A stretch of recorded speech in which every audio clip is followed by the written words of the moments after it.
मूषक जी, भ्राता ने तो मुझे भी आगे की यात्रा पर जाने के लिए मना कर दिया, परंतु मैं इस स्थिति में उन्हें अकेले छोड़कर कहीं नहीं जाऊंगा।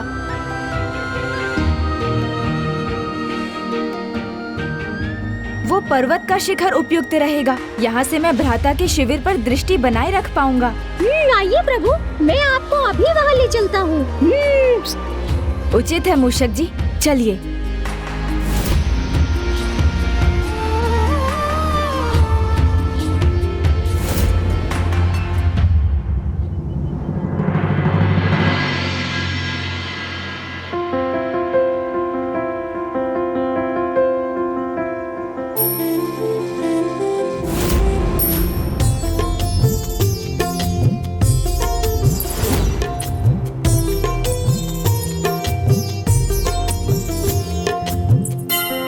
स्वामी, मैं शीघ्र आपके निकट पहुंचूंगी।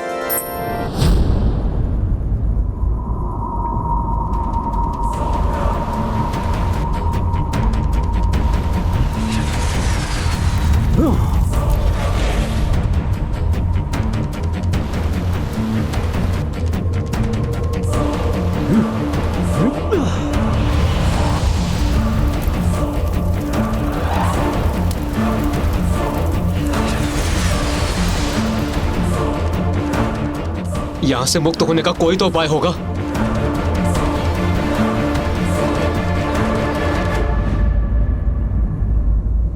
आप चिंता मत कीजिए, हम यहाँ अधिक समय तक बंदी नहीं रहेंगे, क्योंकि मुझे प्रभु के आगमन का आभास हो रहा है।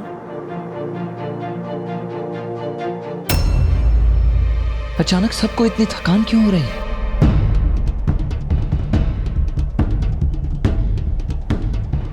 और स्वयं मुझे भी थकान का अनुभव हो रहा है। पर्वत श्रृंखला को तो पार कर लिया हमने, परंतु अब एक पग भी आगे बढ़ाना दुष्कर हो रहा है।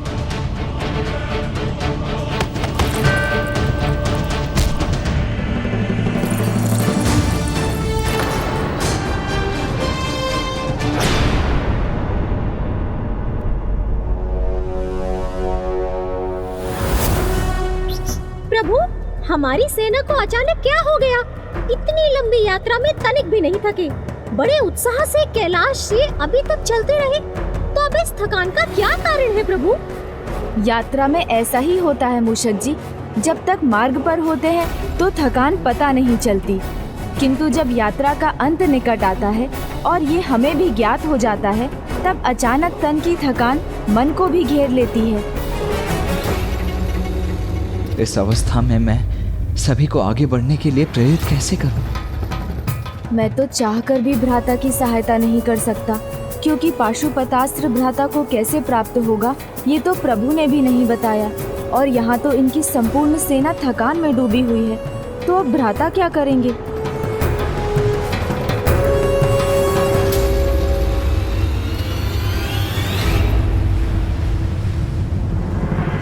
अंततः हम समुद्र के निकट पहुंच ही गए। मुझे आगे की यात्रा को संपन्न करने के लिए, उसके मार्गदर्शन के लिए प्रभु की पूजा करनी होगी। आप सभी यहीं विश्राम कीजिए, मैं पूजा करके लौटता हूं।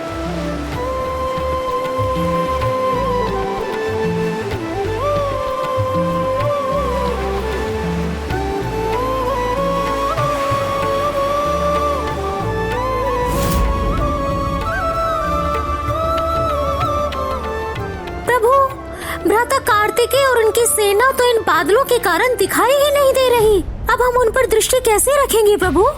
उन पर कोई संकट आ गया तो? आप निश्चिंत रहिए मूषक जी, मैं ऐसा कदापि नहीं होने दूंगा।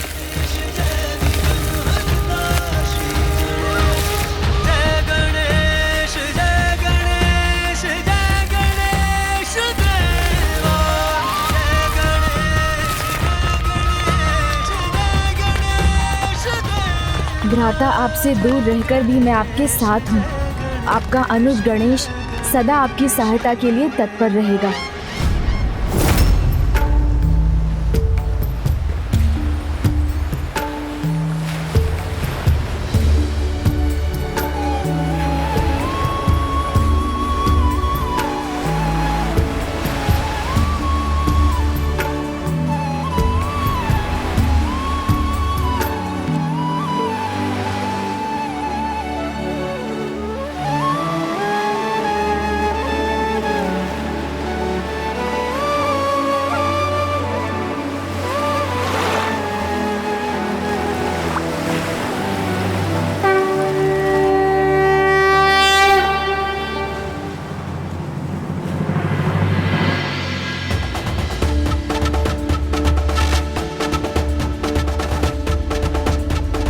जल में यह शिला तो बिल्कुल शिवलिंग की भांति ही प्रतीत हो रही।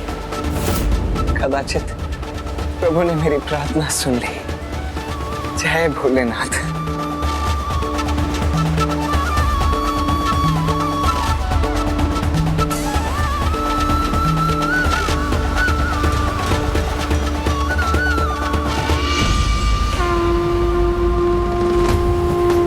वीरबाहु,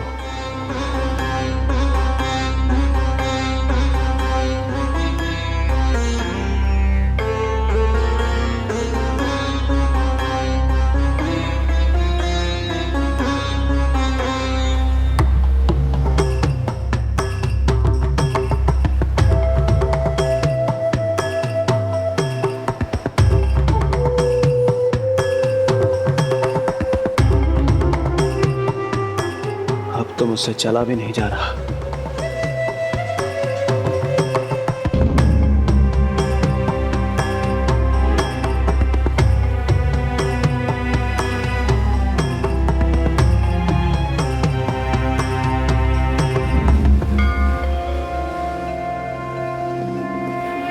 हे प्रभु, मेरी इस पूजा को स्वीकार कर मेरा मार्गदर्शन करने की कृपा करें।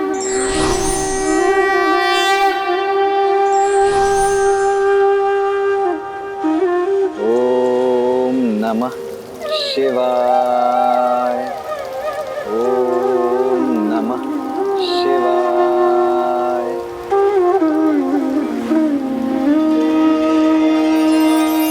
भवः शर्वो रुद्रः पशुपतिरथो ग्रहसः महान् तथा भीमेशानाविति यदभिधानाष्टकमिदम्। प्रभु आपके श्रीकाल हस्ती धाम में मेरी पूजा स्वीकार करें। स्वामी,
प्रणाम माँ।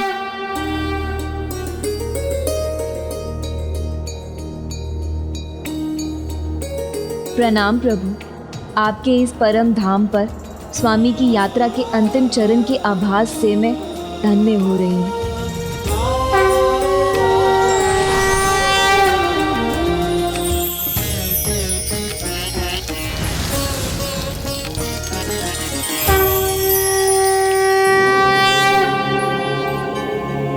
समय आ गया है जब मुझे पुत्र कार्तिकेय को पाशुपतास्त्र प्राप्ति के लिए तैयार करना चाहिए। तैयार तो मुझे भी करना है देव सेना को उसके भावी जीवन के लिए। प्रभु, मैं तो स्वामी कार्तिकेय के पद चिन्हों पर चलते हुए पंचभूत लिंगों की यात्रा संपन्न कर अपने लक्ष्य के निकट पहुंच रही हूँ। किंतु प्रभु, आपसे इतनी विनती है, आशीष दीजिए मेरे स्वामीनाथा को कि वो भी आपके पद चिन्हों पर चलकर अपने लक्ष्य को प्राप्त करें।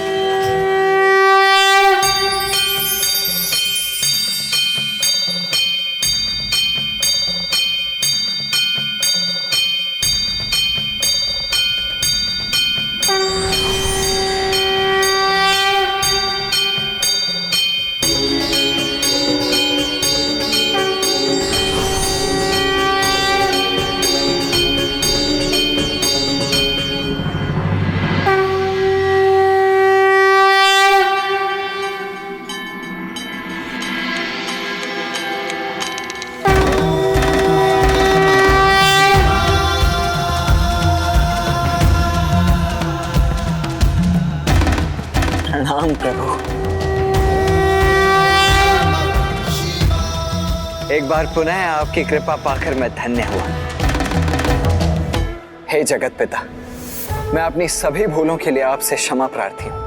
पंचभूत लिंगों की यात्रा के पश्चात भी अब तक मुझे पशुपतास्त्र की प्राप्ति नहीं हुई है, और आपको तो सब कुछ ज्ञात है प्रभु कि इस समय मुझे पशुपतास्त्र की कितनी अधिक आवश्यकता है। मुझे अन्य देवताओं की रक्षा करनी है, मुझे देवराज पुत्र जयंत की रक्षा करनी है, और उन दुष्ट असुरों का सर्वनाश करना है प्रभु। इसीलिए इस यात्रा में अब आप ही मेरा मार्गदर्शन करें। पुत्र, पाशुपतास्त्र एक महान और अत्यंत शक्तिशाली अस्त्र है। उसे प्राप्त होने की योग्यता प्रमाणित करने में 3 आवश्यक चरण हैं। सर्वप्रथम कठोर श्रम, दूसरा निराश हुए बिना पूर्ण निष्ठा से निरंतर उसे पाने की चेष्टा, और तीसरा एवं सर्वाधिक महत्वपूर्ण, उस अस्त्र को संभालने की क्षमता भी होनी चाहिए। माँ, आपको अनेकों धन्यवाद। आपके आशीष से ही मैं अपनी इस यात्रा की पूर्णता के निकट पहुंची। हाँ पुत्री, इस कठिन यात्रा को पूर्ण कर तुमने भक्ति, निष्ठा और समर्पण का परिचय दिया है। तुमने पाशुपतास्त्र प्राप्ति के 2 चरणों को सफलतापूर्वक पूर्ण कर लिया है पुत्र। अतः मैं तुम्हें पाशुपतास्त्र प्रदान करता हूँ।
कितना दिव्य दृश्य है ये। सृष्टि के समस्त पशुओं की ऊर्जा से इस महान अस्त्र पाशुपतास्त्र का निर्माण हो रहा है।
पुत्र, पाशुपतास्त्र तुम्हारे समक्ष है। इसे प्राप्त करो, इसे प्राप्त करो।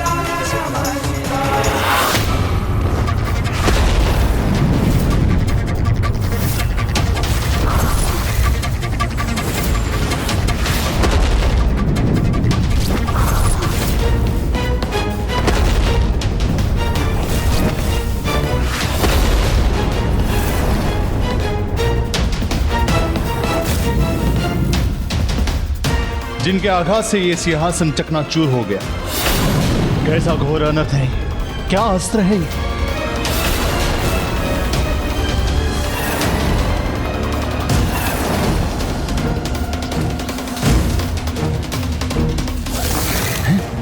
ये क्या हुआ? अवश्य ये भ्रम था मेरा, किंतु फिर ऐसे भयानक अस्त्र की कल्पना क्यों की मैंने?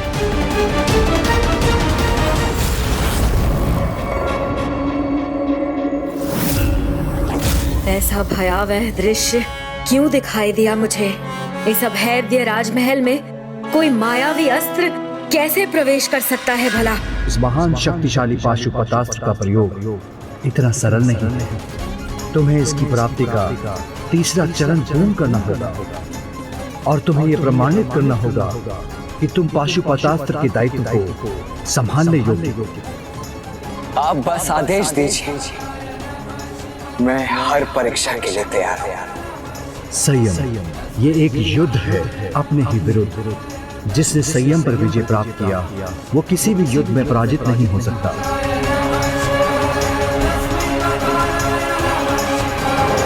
इसीलिए पाशुपतास्त्र को संभालने के लिए इस परीक्षा में उत्तीर्ण होना है। जो संयमित है वही योग्य है।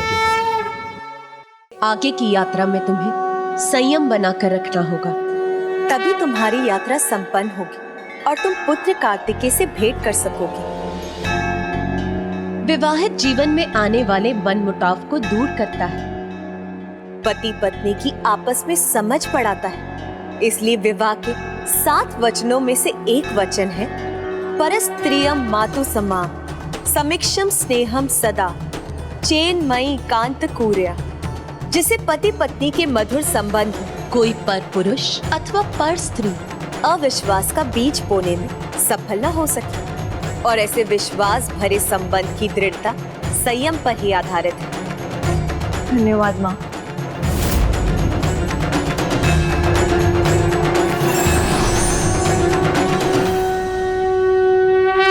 संयम का परिचय देने के लिए तुम्हें मौन व्रत रखना होगा। आपका वचन मेरे लिए आदेश है। आप जो भी व्रत कहेंगे मैं उसके लिए तैयार हूँ। तब शस्त्री मौन व्रत धारण करो। तब शस्त्री मौन व्रत धारण करो। मैं आपको ही साक्षी मानकर संकल्प लेता हूँ कि कल प्रातः से मैं 6 दिन का शस्त्री मौन व्रत धारण करूंगा। व्रत के प्रत्येक दिन का आरंभ मैं प्रभु पूजा में 1 सहस्त्र 8 बेलपत्र और 1 सहस्त्र 8 पुष्पों के अभिषेक से करूंगा। दिन में 1 ही बार भोजन करूंगा और भोजन की मात्रा भी उतनी ही होगी प्रभु जितनी आपके प्रसाद से एक बार में मेरी मुट्ठी में आ जाए। इस परीक्षा में जिस संयम को प्रमाणित करने की आवश्यकता है मैं उसे प्रमाणित अवश्य करूंगा। आप बस मुझे आशीर्वाद दीजिए प्रभु कि मैं इस परीक्षा में सफल रहूं।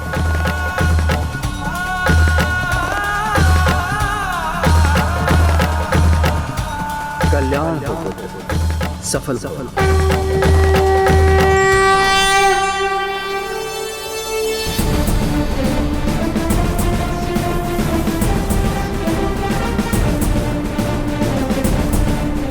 इस परीक्षा संयम नहीं, अब संघार का समय है मां। सभी सीमाएं पार कर चुका है वो देव सेनापति कार्तिकेय। प्रजा को अपनी माया जाल में उलझाया है। उस उदंड इंद्र पुत्र जयंत को अपना भक्त बनाया है। मेरे और आपके स्थान पे उसकी जय जयकार करवाई है उसने, और वो अब हमारी बुद्धि को भ्रमित करने के लिए भयानक दृश्य उत्पन्न कर रहा है। ब्रह्म नहीं, संकेत है ये। हमारा अस्त्र को देखना आगामी युद्ध का संकेत है। उसकी तैयारी करो पुत्र, फिर तुम्हारी संहार की इच्छा भी पूर्ण हो जाएगी। मेरे आदेश पर सिंहमुखन कुलदेवी पूजा करने गया है। उससे शीघ्र अपनी पूजा संपन्न करके यहाँ लौटने को कहो। अवश्य माँ, परंतु इस जयंत का क्या करे माँ? तुम्हें उसका कुछ नहीं करना है पुत्र। उसका परिणाम मैं सोच चुकी हूँ, इसीलिए त्याग दो अब उसकी चिंता। निश्चिंत रहो, उसका भयंकर अंत अवश्य होगा।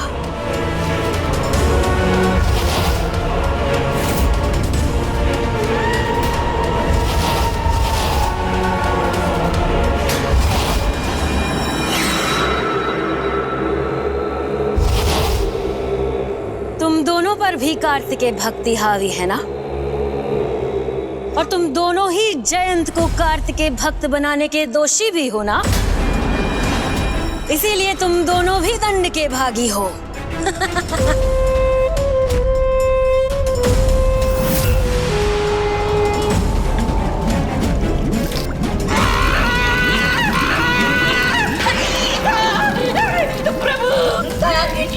प्रभु दया कीजिए, दया कीजिए प्रभु, रक्षा कीजिए, दया निधान कृपा कीजिए।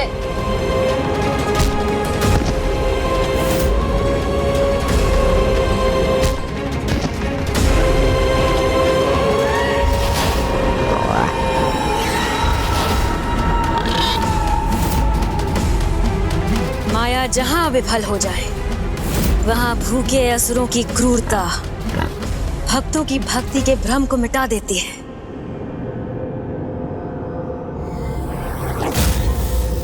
यहाँ से मुक्त होने का क्या मार्ग है? अब यहाँ और कौन सा संकट छाने वाला है?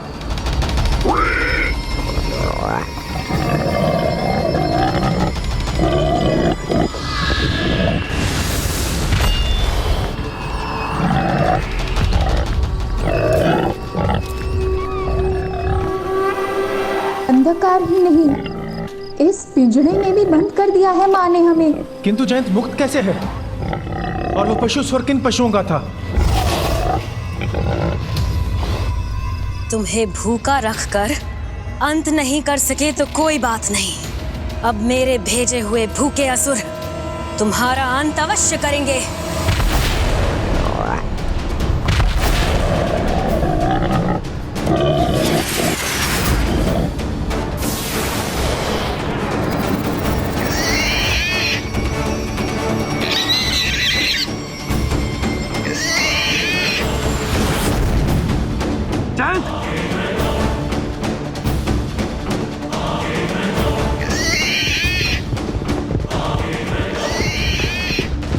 मात्र 6 दिन दे रही हूं तुम्हें। इन 6 दिनों में एक एक कर इन्हें रोकने वाली 6 बाधाओं को तोड़ूंगी मैं। 6 दिन बढ़ने दूंगी इनकी भूख, जिससे वो अपने चरम पर पहुंच सके।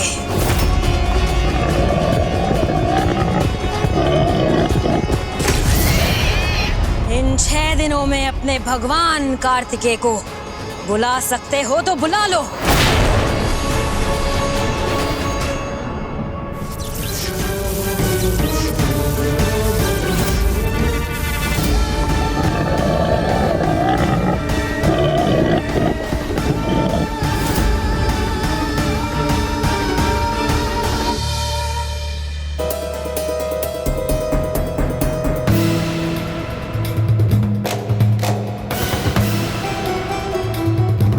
भाभी माँ तो अत्यंत निकट पहुँच गई हैं और मैं अभी तक भ्राता को विवाह के लिए मनाने में सफल नहीं हो पाया। यदि भाभी माँ को देखकर भ्राता क्रोधित हो गए और भाभी माँ इस बात से अपमानित अनुभव कर लौट गई तो अनर्थ हो जाएगा। प्रभु, आपको प्रथम बार इतना चिंतित देखा है मैंने। चिंता का ही तो विषय है मूषक जी। एक और जयंत पर निरंतर संकट बढ़ता जा रहा है, वहीं दूसरी ओर हमारी सेना अब बिल्कुल क्लांत हो चुकी है और अब भाभी माँ भी यहाँ पहुँच गई हैं। पता नहीं इन संकटों का कैसे निवारण होगा।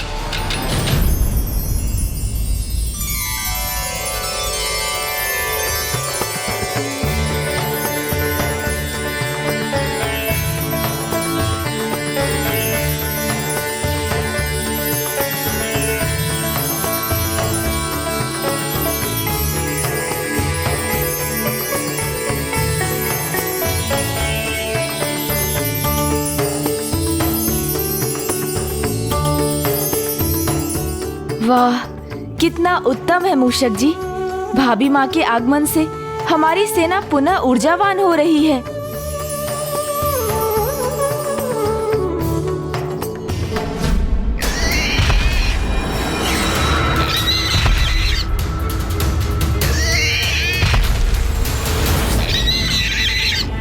पुत्र जयंत, प्रत्येक संकट का सामना बिना डरे किया है जयंत ने, किंतु वो है तो अभी भी अबोध बालक ही। इतने भयंकर पशु असुरों को देखकर तो महायोद्धा भी भयभीत हो जाए। मेरे प्रभु ही मेरे रक्षक हैं। वो हर बार के समान इस बार भी मुझे सुरक्षित अवश्य रखेंगे। प्रभु, आप मेरी रक्षा करेंगे ना? आनंदित हुआ इनके मुख पे भय देखकर। कब से मेरी आंखें प्रतीक्षा कर रही थी ये भय को देखने के लिए।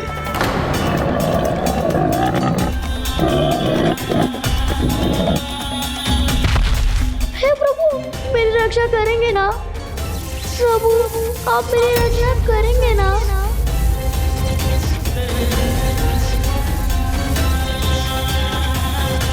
हे प्रभु, मेरी रक्षा करेंगे ना? प्रभु, अब आपके मुख में ये चिंता की रेखा क्यों है? चिंता मुझे, जयंत और अन्य देवताओं की भी, और साथ ही हमारी संपूर्ण सेना की भी है वीर भाव। वहां वो दुष्ट उन सबको सुरक्षित रहने नहीं देगा और उन सब की सुरक्षा मेरे अतिरिक्त कोई और कर भी नहीं सकता है। और तो और यहाँ मेरी संपूर्ण सेना इतनी लंबी यात्रा करके ऊर्जा विहीन हो चुकी है। अब इन सब में ऊर्जा का पुनः संचार होगा कैसे?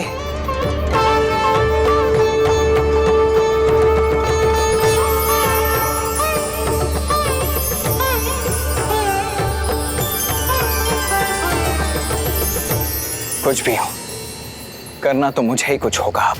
परंतु ऐसी स्थिति में जब जयंत संकट में है एवं देव सेना ऊर्जा विहीन हो रही है, मैं अपना मौन व्रत कैसे आरंभ करूं?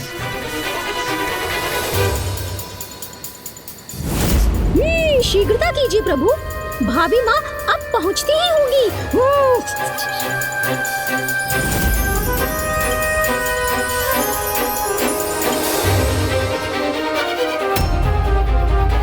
जम्बुकेश्वर आने से पूर्व ही मैंने ये स्पष्ट किया था कि इस यात्रा के अंतिम चरण में तुम हमारे साथ नहीं चलोगे, इसीलिए अब तुम यहीं रुको और हमें आगे बढ़ने दो। यदि मैं एक पग भी आगे बढ़ाऊंगा तो उस क्षेत्र में प्रवेश कर जाऊंगा जहां भ्राता हैं, और उनसे अनुमति लिए बिना ऐसा किया तो उनके आदेश का उल्लंघन करूंगा। ये तो बड़ी उलझन हो गई है, अब मैं क्या करूं?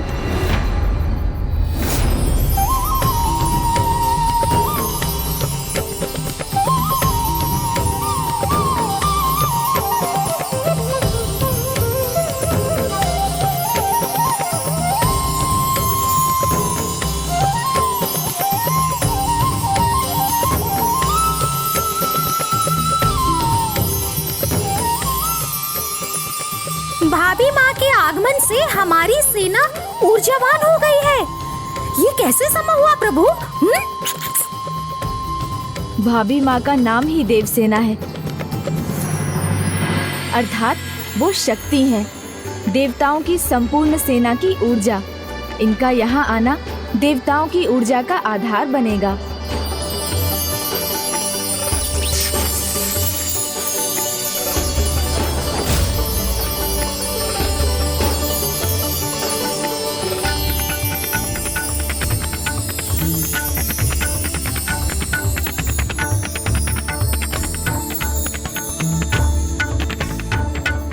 देव सेनापति कुमार कार्तिकेय, आप तनिक भी चिंता मत कीजिए, हमारी सेना का नेतृत्व मैं संभाल लूंगा।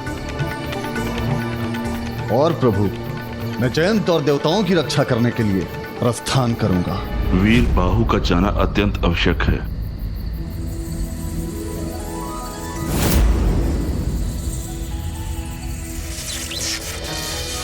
प्रणाम देव गुरु बृहस्पति जी।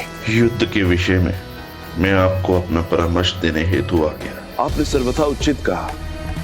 न केवल जयंत और देवताओं की रक्षा के लिए अपितु हमें युद्ध के नियमों का पालन करते हुए एक अंतिम बार युद्ध विराम का प्रयास करना होगा। इसलिए युद्ध के पहले एक बार हमें विनयपूर्ण शांति का संदेश भेजना होगा। मुझे आज्ञा दीजिए प्रभु, मैं अभी जाकर सबकी रक्षा करूंगा और उस दुष्ट असुर को सुबुद्धि भी प्रदान करूंगा। मेरी अनुमति तुम्हें है सेनापति वीरबाहु, किंतु इस कार्य के पूर्व गणेश का आशीष लेना मत भूलना। वैसे वो यहाँ की गतिविधियों पर दृष्टि बनाए रखने के लिए यहीं कहीं निकट में ही होगा। हाँ भ्राता, मैं अपनी दृष्टि तो बनाए हुए हूँ, किंतु मुझे ज्ञात नहीं इस स्थिति का सामना कैसे करूँ। वो यहाँ पहुँच चुकी हैं। देवगुरु, आपके इस नीति संकट सुझाव के लिए आपको अनेकों धन्यवाद। कल्याण।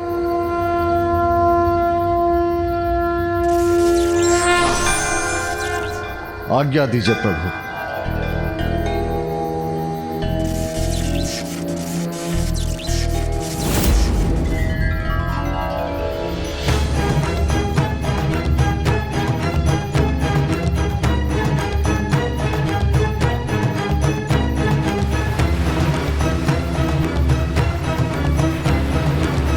वीरबाहु, देव सेनापति कुमार कार्तिकेय ने कहा था आगे बढ़ने के पूर्व आपको प्रथम पूज्य गणेश जी से आशीष प्राप्त करनी होगी। किंतु देवराज, प्रभु कार्तिकेय और प्रभु गणेश दोनों परम ब्रह्म हैं। इसलिए प्रभु कार्तिकेय से आशीष लेना गणेश जी से आशीष लेने के समान भी तो है। इसलिए इस समय मुझे तनिक भी विलंब किए बिना जयंत और देवताओं की रक्षा की चिंता करनी चाहिए। और अभी गणेश जी को ढूंढने लगा तो बहुत समय बीत जाएगा और जयंत की सहायता में मुझे देर हो जाएगी। किंतु भ्राता, महेंद्रपुरी तो लंका से भी आगे है, फिर आप इस सागर को पार कर वहां कैसे पहुंचेंगे? चिंता मत करो भ्राता, प्रभु ने आज्ञा दी है तो मार्ग भी सुगम बना देंगे।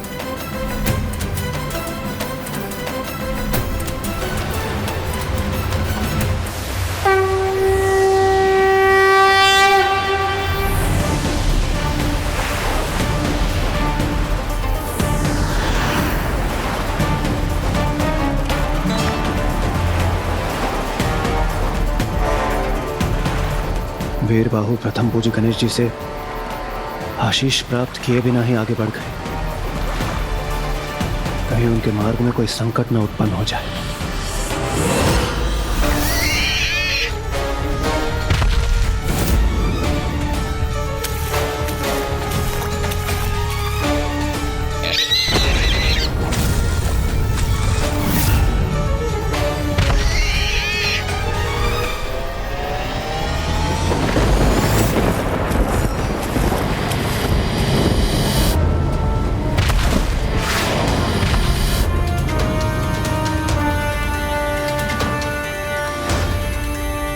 स्वामी कार्तिकेय के भक्त संकट में हैं। मुझे विलंब नहीं करना चाहिए।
सहायता कीजिए कि मैं अपने भय पर नियंत्रण पाकर बस सबका ध्यान कर सकूं।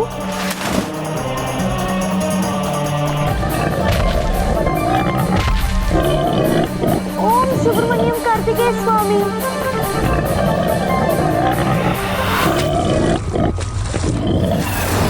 ओम सुब्रमण्यम कार्तिकेय स्वामी। ओम सुब्रमण्यम कार्तिकेय स्वामी।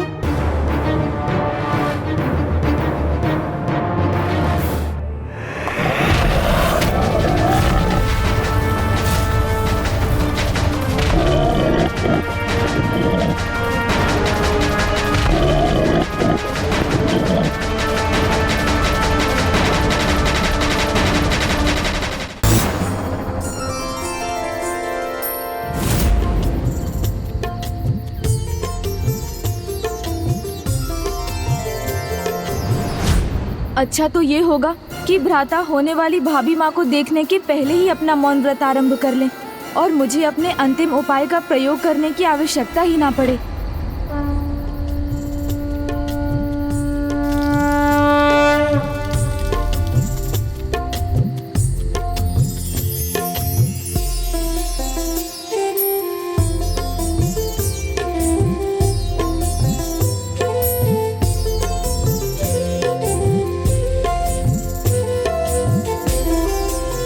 प्रभु, मैं आज से अगले 6 दिन तक संपूर्ण संयम एवं एकाग्रता के साथ अपना मौन व्रत पूर्ण कर यह सिद्ध करूंगा कि मैं पशुपतास्त्र धारण करने के योग्य हूं।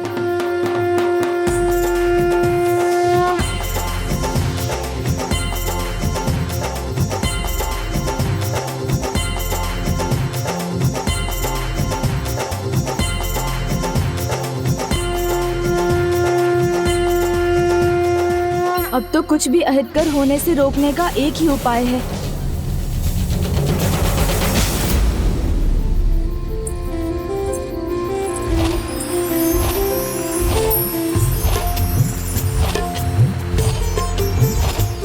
ओम कार्तिकेय सुब्रमण्यम स्वामी।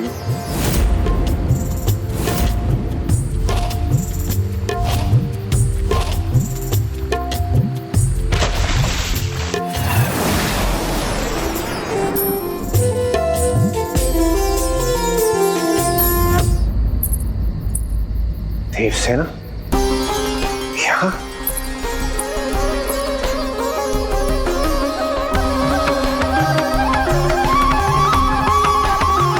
पुत्री, ये तुम्हारी दिव्यता ही जिसके कारण समस्त देवसेना में एक नवीन ऊर्जा जागृत हुई है। हम सभी में एक उत्साह उत्पन्न हुआ। ऐसे ही तुम्हें देवसेना नहीं कहा जाता। कदाचित अब तो अंतिम उपाय अपनाना ही होगा। किंतु आपका अंतिम उपाय क्या है प्रभु?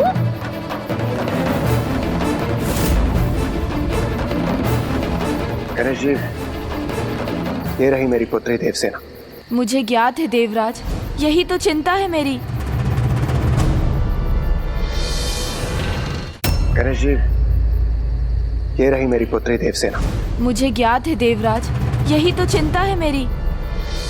चिंता? गणेश जी, इसमें चिंता की क्या बात? ये तो बहुत अच्छी बात है। वो अपने भावी पति, अपने स्वामी से भेंट करने के लिए यहाँ आई और फिर मेरी घोषणा अनुसार सुरापद्म के अंत के बाद विजयी हुए कुमार कार्तिकेय से ही उसका विवाह होगा। विवाह की ही तो समस्या है देवराज, कदाचित आपने ध्यान नहीं दिया। इस यात्रा में पग पग पर मैं भ्राता कार्तिकेय से विवाह की ही बात करता रहा, कथाओं से उन्हें विवाह संबंधित ज्ञान भी देता रहा, किंतु विवाह में उनकी रुचि जागृत करने में असफल रहा। तो ऐसे समय में जब पाशुपतास्त्र को प्राप्त कर दुष्टों का संहार ही भ्राता का एकमात्र लक्ष्य है, तो उनके मौन व्रत ध्यान के आरंभ के पहले भाभी माँ देवसेना का यहाँ पहुँचना कहीं एक नवीन संकट ना खड़ा कर दे। आप उचित कह रहे हैं गणेश जी, किंतु यदि उन्होंने देवताओं की और समस्त देवसेना की ऊर्जा बनी पुत्री देवसेना को लौटा दी और हमारे सभी योद्धा पुत्री देवसेना के मनोभाव के ही समान दुखी और ऊर्जा विहीन हो जाएंगे। इसलिए तो भ्राता के देखने के पूर्व भाभी माँ को रोकना आवश्यक है, किंतु ये कैसे होगा? प्रथम पूज्य गणेश जी, आपका बुद्धि कौशल, आपकी ओजस्वी वाणी, आपकी युक्ति, आपके वचन सदैव सार्थक रहे। आप किसी को भी कुछ भी समझाने में सफल रहे, इसलिए पुत्री देवसेना को समझाने का कार्य भी आप ही को करना होगा। किंतु आप भी तो समझिए देवराज, मैं उनका भावी देवर भला उन्हें भ्राता से भेंट करने से कैसे रोक सकता हूँ?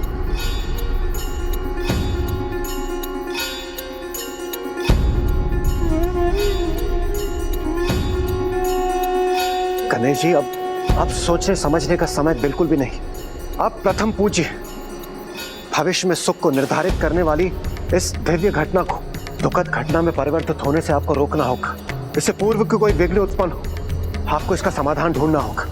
आप ही अपने अचूक उपाय से, अपनी प्रबल बुद्धि से कुछ कीजिए विघ्नहर्ता गणेश जी। इंद्रदेव उचित कह रहे हैं प्रभु, ये कार्य तो मात्र आप ही कर सकते हैं। देवराज इंद्र मेरी प्रशंसा कर रहे हैं या मुझे वो कार्य करने को कह रहे हैं जो मेरे लिए भी असंभव है। देवराज इंद्र ने स्थिति के सामने आत्मसमर्पण कर दिया। अब तो मुझे ही जाना होगा, किंतु मैं कहूँगा क्या और कैसे कहूँगा? उन्हें आगे बढ़ने से कैसे मना करूँगा एवं कैसे इस होने वाले अनिष्ट को रोक पाऊंगा?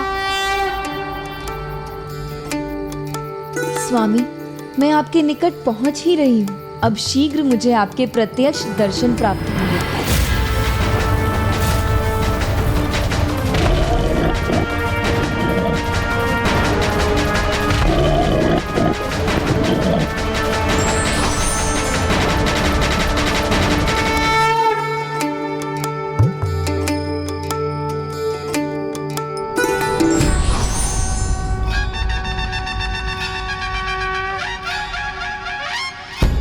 भाभी माँ, आपके सुख दर्शन मुझे सदा आनंदित कर देते हैं। प्रणाम प्रथम पूज्य विघ्नहर्ता गणेश जी। अद्भुत, मंत्र मुग्ध करने वाली दिव्यता है भाभी माँ की।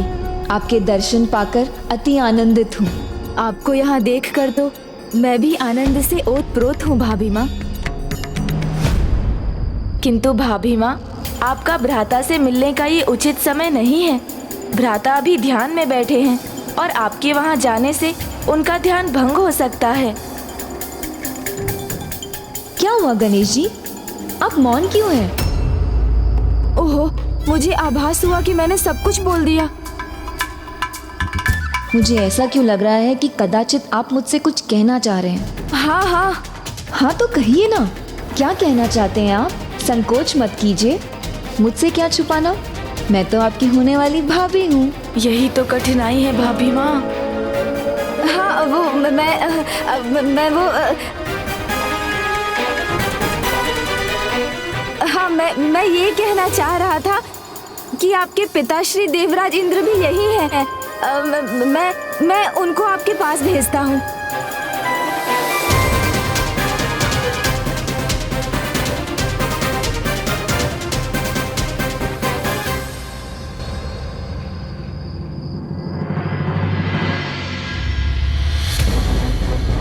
गणेश जी, आपने उसे रोका क्यों नहीं? मैंने बहुत कोशिश की समझाने की, पर कदाचित उन्हें मेरी बात समझ नहीं आई। प्रभु, क्या समझ नहीं आई? समझ तो तब आती ना जब आप कुछ कहते। आपने तो कुछ कहा ही नहीं उन्हें। मूषक जी, आप तनिक शांत रहिए। जब दो बड़े बात करते हो तो बीच में नहीं बोलना चाहिए। इतना भी नहीं समझते? भाभी माँ माता के समान है, फिर मैं उन्हें आदेश कैसे दे सकता हूँ?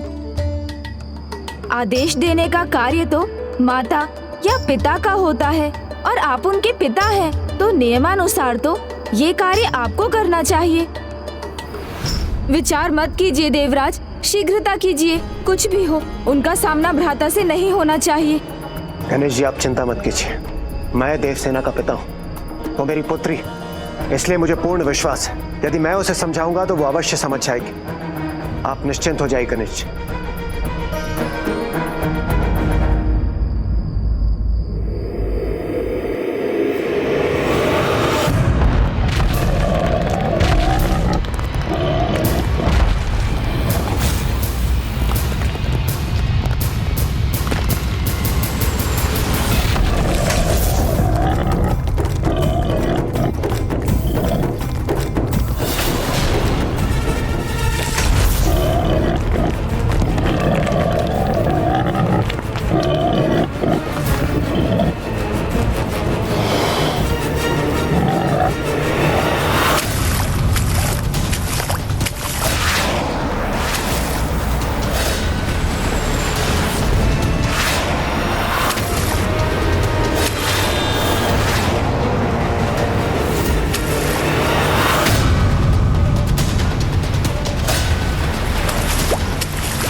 उधर।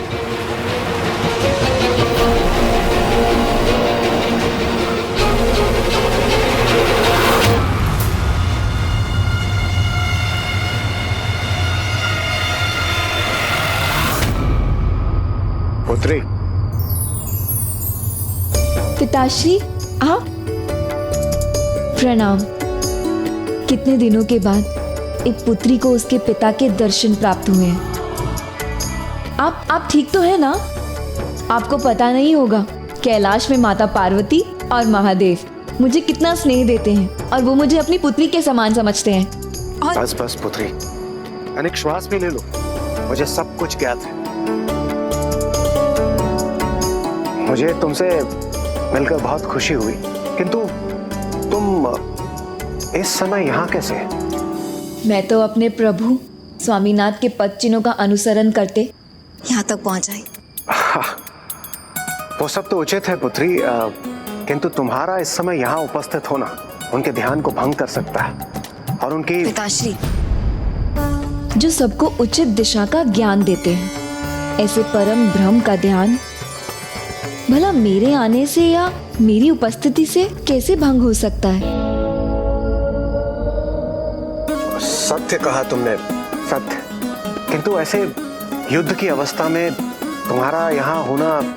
युद्ध हो या कोई और परिस्थिति, एक अर्धांगिनी को उसके अर्धांग के साथ ही होना चाहिए। और माता पार्वती ने मुझे उनकी अर्धांगिनी के रूप में स्वीकार कर लिया है। उस नाते तो मैं बस अपना कर्तव्य निभा रही हूँ। सत्य है, ये भी सत्य है। किंतु पुत्री, धर्म के अनुसार। हाँ पिताश्री, धर्म के अनुसार मेरा उनसे विवाह नहीं हुआ है, किंतु माता के आशीर्वाद से उचित समय पर शीघ्र ही उनसे विवाह भी हो जाए। उचित है पुत्री, यदि यही तुम्हारा धर्म है तो मैं तुम्हें रोकूंगा नहीं। तुम अपने समस्त कर्तव्यों में सफल हो और तुम्हारे सभी कार्य पूर्ण हो, यही मेरा आशीर्वाद है। आपको कोटि कोटि धन्यवाद।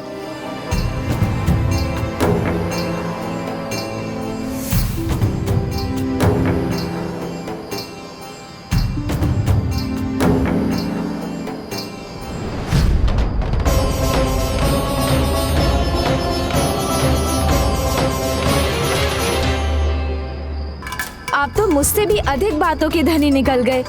मैं तो बस रोक नहीं पाया और आपने तो आशीर्वाद भी दे दिया। गए थे पुत्री को समझाने और स्वयं ही समझ कर आ गए।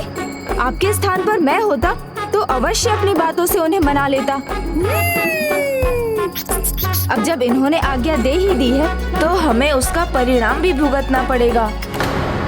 मुझे तो दोनों परिणाम की चिंता, देवसेना की और जयंत की भी।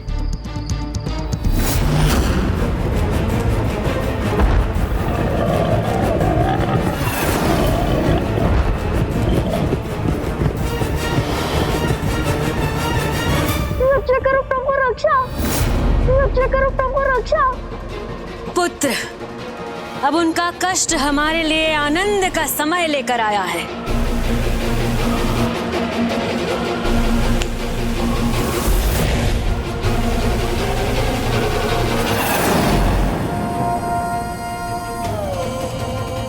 भक्त की भक्ति भय से भयभीत हो ही गई। तुम्हारा कांपना मुझे गुदगुदा रहा है, आनंद दे रहा है। अब देवता तो तुम्हारी रक्षा करने से रहे, तो बुलाते क्यों नहीं उस बालक कार्तिकेय को? देखूं तो मैं क्या करता है वो। मेरे पशु भयानक भी है और भूखे भी। देखा था ना तुमने कैसे पहली बाधा तोड़ी थी इन्होंने, तो और 5 बाधाओं को तोड़ने के बाद इतनी सरलता से ये तुम्हें मसल के रख देंगे, उसकी कल्पना तो करो।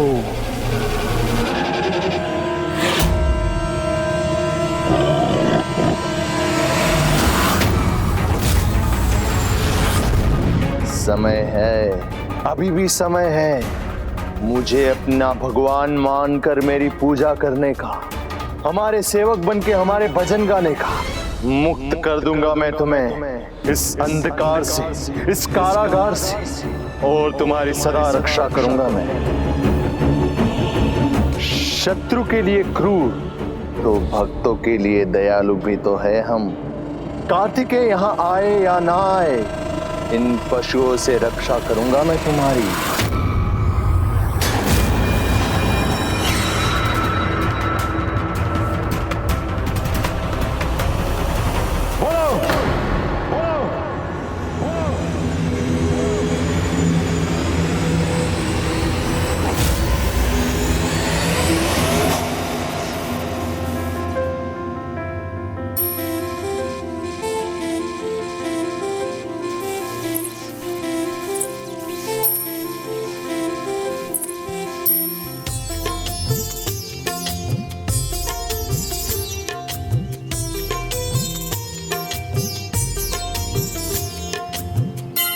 नहीं जी, अब क्या होगा? क्या होगा? सागर की लहरें सपने सुनहरे, इस क्षण को ठहरे रिश्ते ये गहरे। हो सागर की लहरें सपने सुनहरे, इस क्षण को ठहरे रिश्ते ये गहरे। कुमार देव सेना होगी एक दूजे के समक्ष, झूमे अंबर धरा, नाचे मन बावरा, पुष्पों के सब दल, सरिता की कलकल, मेघों का काजल, अंबर वजल। प्रभु की इच्छा है तो सब अच्छा ही होगा देवराज। भाभी माँ को देखने के पूर्व ही भ्राता ने ध्यान के लिए अपने नेत्र बंद कर लिए हैं, जो अब संध्या वंदन के समय ही खुलेंगे। सत्य कहा आपने खजाना। मैं अब कहीं जाकर चिंता मुक्त हुआ हूँ। स्वामी, मेरी तो दृष्टि आपसे हट ही नहीं रही है प्रभु। वर्षों बाद आंखों को तृप्ति मिल रही है।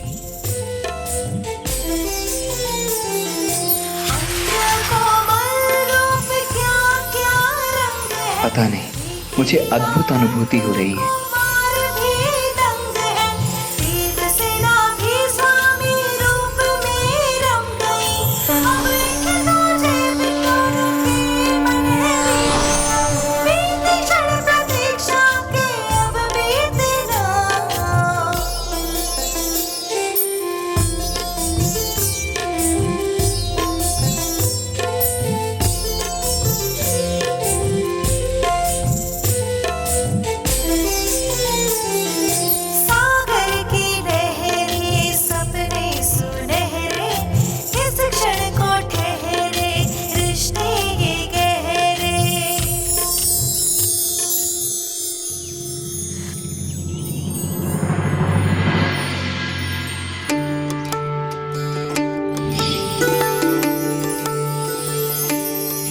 जैसे मैं अपने स्वामी के ध्यान के समय उनकी सेवा करती हूँ, वैसे ही आज देवसेना को कार्तिकेय के निकट देखकर मैं बहुत आनंदित हूँ।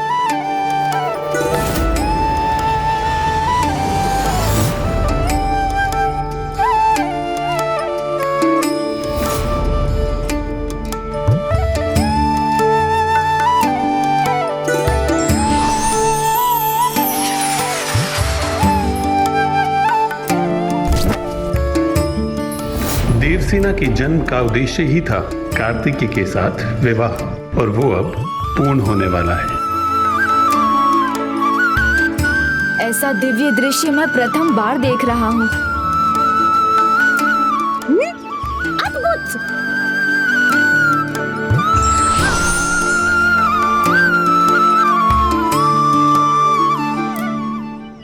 अभी के लिए तो संकट टल गया। नहीं टला प्रभु।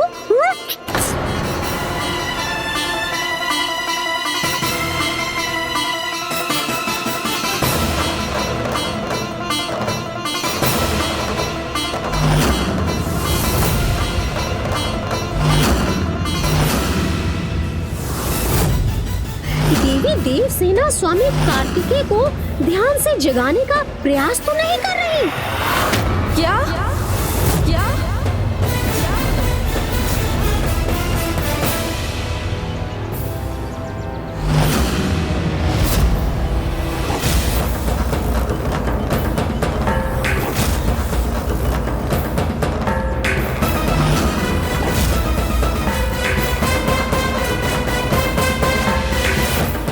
गणेश जी, महादेव ने कहा था कि एक संयम की परीक्षा है।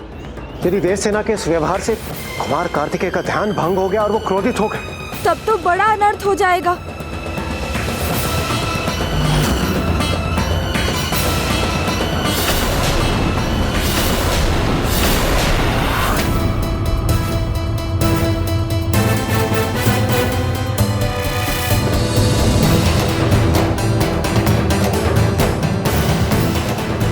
आज आपके चरण रज को अपने मस्तक पर लगाकर धन्य हो गई हूँ प्रभु। मुझे अपनी सेवा करने की अनुमति दीजिए स्वामी।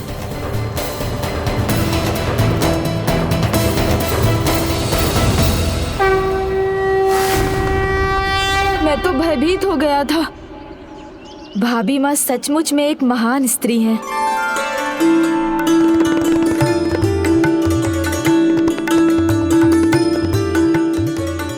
हम आपकी सहायता करना चाहते हैं। आप सबका धन्यवाद, किंतु मुझे मेरे स्वामी की सेवा स्वयं करने की इच्छा है। इसे अन्यथा ना लें।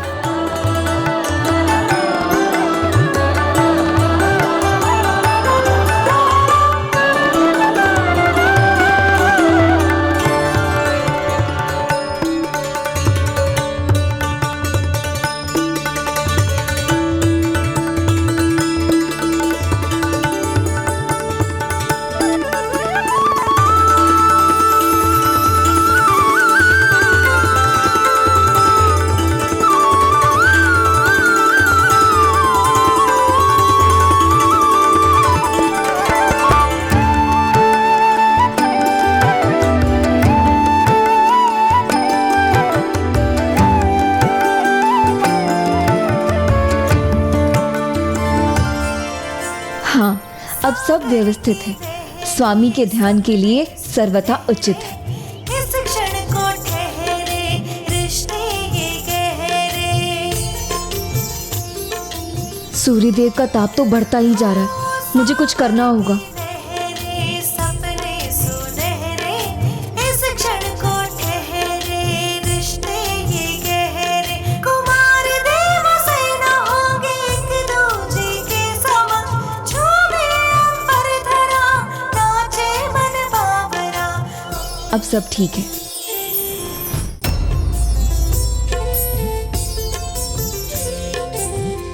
कितना अद्भुत है ये समर्पण। हमें कुछ करना चाहिए। सागर की लहरें सपने सुनहरे। इस क्षण को ठहरे। किंतु नहीं, ये समय उचित नहीं। मुझे समझ नहीं आ रहा इस दृश्य को देखकर प्रसन्न हो जाऊं या चिंता करूं। भाभी माँ की सेवा भाव को देखकर माँ का स्मरण हो आया। किस प्रकार माँ पिताश्री की सेवा करती हैं। फिर कभी लगता है भ्राता का ध्यान भंग हो गया तो उनके कोप का भाजन सबको बनना पड़ेगा। सत्य है गणेश जी, सत्य है ये।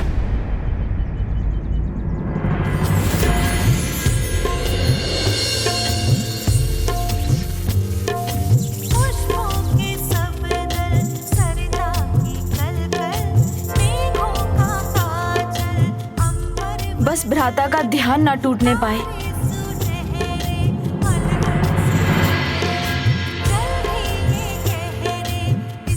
प्रभु को धूप के ताप से सुरक्षित रखना आवश्यक था। अब सब ठीक है।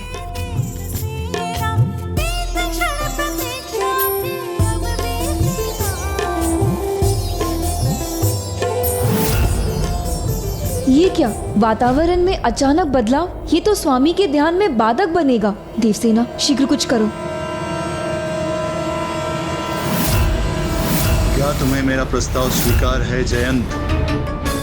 कैसे आपका भगवान मान लूं? कैसे आपकी पूजा कर लूं? भगवान बनने के लिए भक्त के हृदय में अपना स्थान बनाना होता है। अपने प्रति उसका सम्मान जगाना होता है। जो स्थान और सम्मान मेरे हृदय में एकमात्र मेरे प्रभु कार्तिकेय का ही है। कार्तिकेय भगवान होता तो तुम्हारी सहायता करने अवश्य आता। नहीं आया ना, किंतु मैं आया हूं तुम्हारी रक्षा करने। तो अब बुद्धिमानी से विचार करो। मेरी भक्ति विफल नहीं हो सकती। मेरे प्रभु मेरे सहायता से पीछे नहीं हट सकते। मुझे पूर्ण विश्वास है वो अवश्य आएंगे, मेरी सहायता भी करेंगे या फिर किसी को अवश्य भेजेंगे।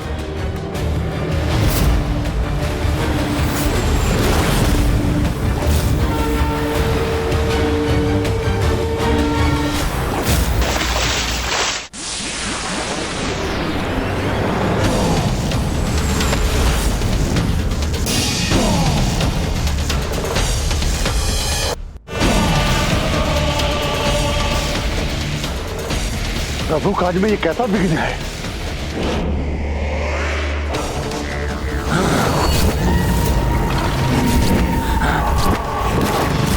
कौन हो तुम? साहस है तो सामने आओ, कैरों के भांति मुंह मत छुपाओ।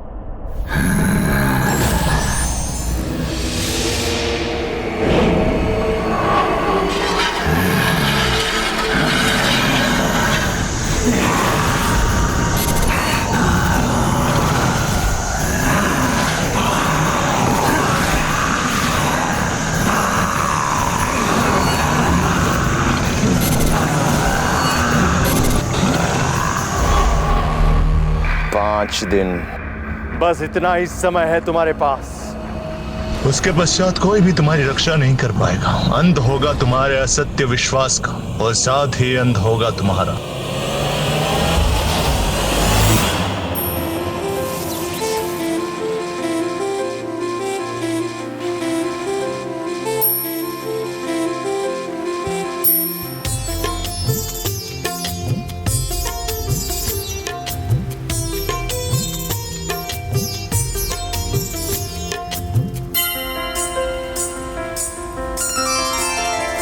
कितना अद्भुत लग रहा है। दीपों की ज्योति के प्रकाश से एक दिव्य आभा की अनुभूति हो रही है। आज का कार्य तो समाप्त हो गया, अब मुझे विश्राम करना चाहिए। सागर की लहरें, सपने सुनहरे, इस क्षण को ठहरे, रिश्ते ये गहरे। अब तक तो सब ठीक था, किंतु अब क्या होगा? हमने तो इसका विचार ही नहीं किया। अभी कुछ समय पश्चात भ्राता ध्यान से बाहर आएंगे, प्रसाद ग्रहण करेंगे और विश्राम के लिए जाएंगे।